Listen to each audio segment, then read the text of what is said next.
I think for phase 1, we will be looking at least 4 weeks, maybe 2 weeks, because we may need to do some refinement, some adjustment along the way.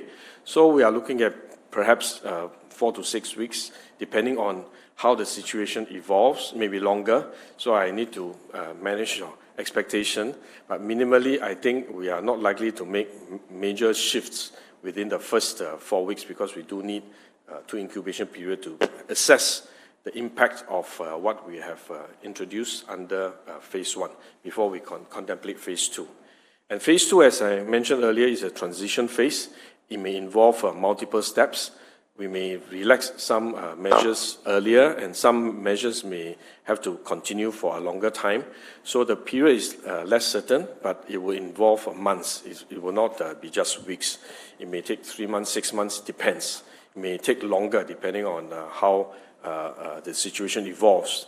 And at the end of phase 2, we will naturally arrive at phase 3, which is a steady state, sustainable situation where we are able to make Singapore safe, and there will be some measures continuing to be in place, and that will be actually for quite some time, for a long term, until perhaps vaccines is available or we are able to find a cure and the disease no longer is threatening.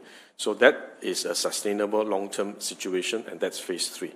So phase 2 will take months. Phase 1 will take weeks, minimally 4 weeks or maybe longer. And phase 3, we are looking at a longer-term sustainable, therefore it doesn't have a time limit for phase 3.